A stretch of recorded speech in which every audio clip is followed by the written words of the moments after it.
السلام علیکم ورحمۃ اللہ وبرکاتہ۔ محترم احباب و اخوات، امید کہ آپ سب خیر عافیت سے ہوں گے۔ اللہ تعالیٰ آپ سب کو خوش و خرم رکھے۔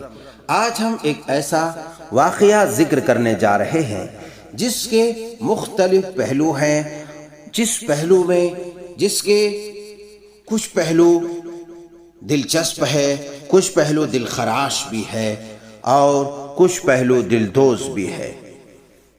بھلا کون نہیں جانتا ہے عدل و انصاف کے تاجدار، خلیفہ رسول، خلیفہ صدیق، امیر المومنین، خلیفۃ المسلمین، سیدنا حضرت عمر بن خطاب رضی اللہ تعالی عنہ کو، وہ جلیل القدر صحابی، عظیم المرتبت خلیفہ جس کی شان میں رسول اقدس صلی اللہ علیہ وسلم نے کہا کہ جب عمر جس سمت پہ چلتا ہے اس سمت سے شیطان بھاگ جاتا ہے، عمر کی تلوار سے شیطان بھی خائف ہوتا ہے۔ اللہ اکبر۔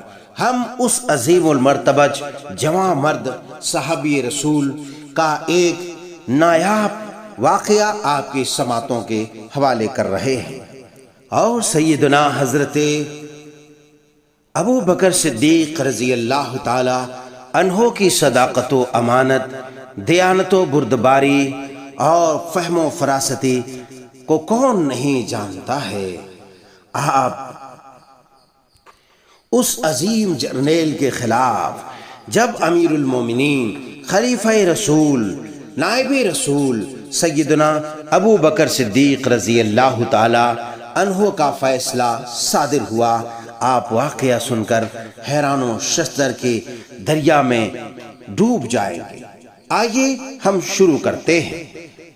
سیدنا حضرت عمر بن خطاب رضی اللہ تعالی عنہ کی ایک بیوی جمیلہ تھی۔ ان کا نام پہلے آسیہ تھا، جس کے معنی نافرمان عورت کے ہوتے ہیں۔ اللہ کے رسول صلی اللہ علیہ وسلم کا دستور مبارک تھا کہ ان کے پاس، آپ کے پاس اگر کوئی ایسے نام والا آدمی یا عورت لائے جاتے جس کے معنی اچھے نہیں ہوتے تو آپ اس کو بدل دیا کرتے تھے۔ چنانچہ آپ نے آسیہ کا نام بدل کر جمیلہ رکھ دیا۔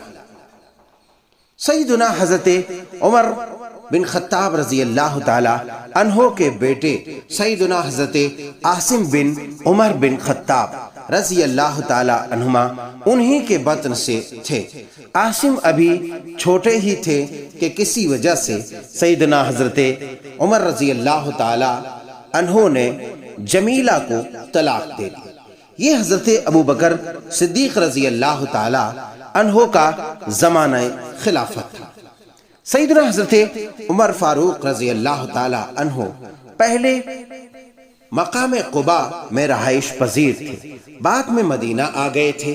ایک دن اتفاق سے قباء کی جانب جا نکلے، دیکھا کہ ان کے بیٹے عاصم بچوں کے ساتھ کھیل رہے ہیں۔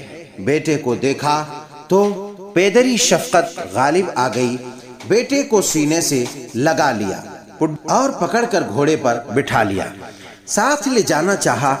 ادھر جمیلہ کو بھی کسی نے بتا دیا، وہ بھاگتی ہوئی آئیں اور گھوڑے کی لگام پکڑ کر سیدنا حضرت عمر بن خطاب رضی اللہ تعالی عنہ سے کہنے لگی، عاصم میرا لخت جگر ہے، میں اسے اپنے ساتھ رکھوں گی، آپ اسے نہیں لے جا سکتے۔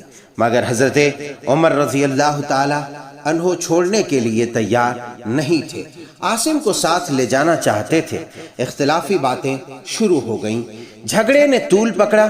امیر المومنین، حاکم وقت، خلیفہ وقت سیدنا ابو بکر صدیق رضی اللہ تعالی عنہ کے پاس مقدمہ پہنچا۔